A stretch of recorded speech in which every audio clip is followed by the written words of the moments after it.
தென் தாய்லாந்தின் பெக்கான் சுங்கை கோலோக்கில் நிகழ்ந்த குண்டுவெடிப்பை தொடர்ந்து மலேசியா தாய்லாந்து எல்லையில் அரச மலேசிய காவல்துறை பாதுகாப்பை பலப்படுத்தியுள்ளது.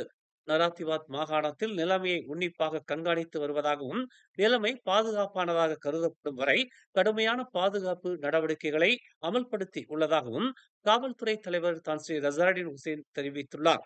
மலேசியாவிற்குள் தேவையற்ற சக்திகள் நுழைவதை தடுக்க எல்லையில் நிறுத்தப்பட்டுள்ள பொது செயல்பாட்டு படையான GOF பணியாளர்கள் தங்கள் தயார் நிலையை அதிகரிக்கவும், சுங்கோலோக் வழியாக பாதுகாப்பை வலுப்படுத்தவும் அறிவுறுத்தப்பட்டுள்ளதாக அவர் கூறினார். கோலாலம்பூர் நகராண்மை கழகமான DPKL சேர்ந்த பெண் அதிகாரியை பெண் ஒருவர் தாக்கும்படியான காணொளி சமூக வலைதளங்களில் பரவியது தொடர்பாக கோலாலம்பூர் நகராண்மை கழகம் விளக்கம் அளித்துள்ளது. கடந்த 5ஆம் தேதி ரமலான் சந்தையில் உரிமம் இல்லாத வணிகர் ஒருவர் வியாபாரம் செய்ததால் கோலாலம்பூர் நகராண்மை கழக அதிகாரிகள் நடவடிக்கை எடுக்கும் போது கோபமடைந்த சம்பந்தப்பட்ட பெண் வணிகர் அதிகாரியை கடித்ததால் மற்ற அதிகாரிகள் நிலைமையை கட்டுப்படுத்தியதாக விளக்கம் அளிக்கப்பட்டுள்ளது. தாக்குதலுக்கு உள்ளான DPKL பெண் அதிகாரி சிகிச்சைக்கு பின்னர் பணியை தொடர்ந்துள்ளதாகவும், தாக்குதலில் ஈடுபட்ட பெண் வணிகர் மீது காவல்துறையில் புகார் அளிக்கப்பட்டிருப்பதாகவும், காவல்துறையினரின் விசாரணைக்கு பின்னர் நடவடிக்கை எடுக்கப்படும் என்றும் தெரிவிக்கப்பட்டுள்ளது. 1948ஆம் ஆண்டு பிரிட்டிஷ் படையினரால் 24 சீன கிராமவாசிகள் கொல்லப்பட்டதற்கு இங்கிலாந்து அரசு முறையாக மன்னிப்பு கேட்க வேண்டும் என்று பிரிட்டிஷ் வழக்கறிஞர்களும் மலேசிய அரசியல்வாதிகளும் வலியுறுத்தியுள்ளனர். பிரிட்டிஷ் பொது சட்ட நிபுணரான ஜான் ஹால் ஃபோர்ட் மன்னிப்பு கேட்பது தார்மீக ரீதியாக சரியானது என்று தெரிவித்துள்ளார். உலகெங்கிலும் உள்ள பல அரசாங்கங்கள் சட்டப்பூர்வ கடமையில் இல்லாத போதிலும் தங்களின் கடந்த கால அட்டூழியங்களை ஒப்புக்கொண்டுள்ளன என்று அவர் கூறினார். 1972ஆம் ஆண்டு அயர்லாந்தில் நடந்த இரத்தக்களரி ஞாயிறு படுகொலைக்கு 2010ஆம் ஆண்டு இங்கிலாந்து பிரதமர் டேவிட் கேமரூன் மன்னிப்பு கேட்டதாக ஹல்ஃபோர்ட் கூறினார். சில நேரங்களில் ஒழுக்கத்திற்கான கோரிக்கை சட்டத்தின் கோரிக்கையை விட வலுவாக இருக்கலாம் என்று அவர் பத்தாங்காலி படுகொலையின் 76வது நினைவு நாளில் இவ்வாறு தெரிவித்தார். மலாயாவின் காலனித்துவ அரசாங்கத்திற்கு எதிராக கிளர்ச்சி பிரச்சாரத்தை தொடங்கிய மலாயான் கம்யூனிஸ்ட் கட்சியின் உறுப்பினர்களுக்கு அடைக்கலம் கொடுத்ததாக சந்தேகத்தின் பேரில் டிசம்பர் 12, 1948ஆம் ஆண்டு பத்தாங்காலியில் மொத்தம் 24 சீன கிராமவாசிகள் பிரிட்டிஷ் வீரர்களால் கொல்லப்பட்டனர்.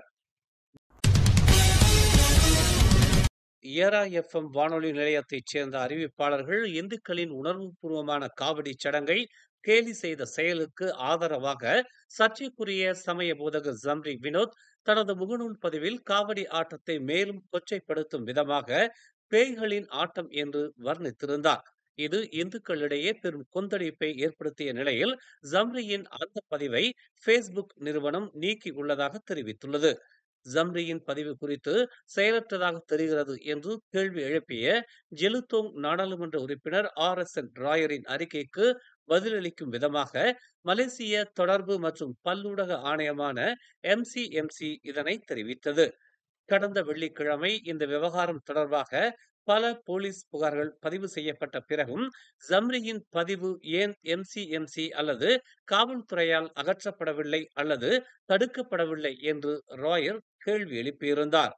இதனை அடுத்து MCMC நெட்வொர்க் வசதிகளை முறையற்ற முறையில் பயன்படுத்துவதற்கான தகவல் தொடர்பு மற்றும் பல்லூடக சட்டம் 1998 CMA இன் பிரிவு 233 கீழ் ஒரு குற்றத்தின் கூறுகளை கொண்டிருப்பதாக கண்டறியப்பட்ட சம்பந்தப்பட்ட பதிவை நீக்க கோரியதாக தெரிவித்தது. இந்நிலையில் சம்பந்தப்பட்ட உள்ளடக்கத்தை அகற்றுவதற்கான முடிவு Facebook தளத்தால் எடுக்கப்பட்டது. இது தொடர்பாக நேற்று Facebook குறிப்பிட்ட அந்த பதிவை நீக்கியது என்று அவ்வாணையம் தெரிவித்துள்ளது. தாய்லாந்தின் சுங்கை கோலோக்கில் நடந்த குண்டுவெடிப்பில் 5 பேர் கொல்லப்பட்டதை தொடர்ந்து அங்கு செல்ல விரும்பினால் கிளந்தான் மக்கள் எச்சரிக்கையாக இருக்க வேண்டும் என்றும், பாதுகாப்பு படையினரின் அறிவுறுத்தல்களை பின்பற்ற வேண்டும் என்றும் மாநில அரசு அறிவுறுத்தியுள்ளது.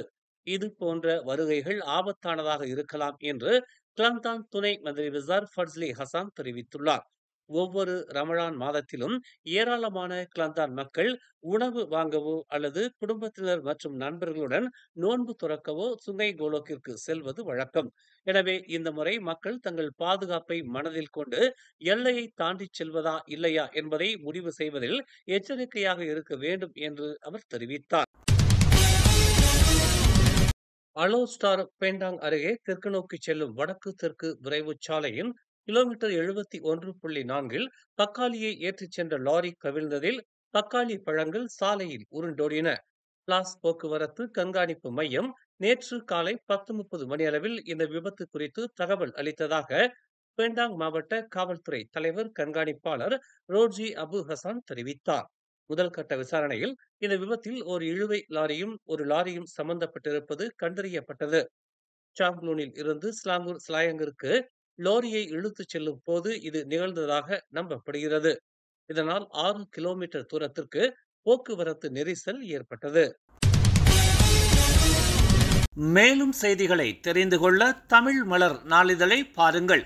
உடனுக்குடன் செய்திகளை தெரிந்து கொள்ள தமிழ் மலர் இணையதளம், தமிழ் மலர் செயலி மற்றும் மலர் டிவி யூடியூப் சேனலை வலம் வாருங்கள்.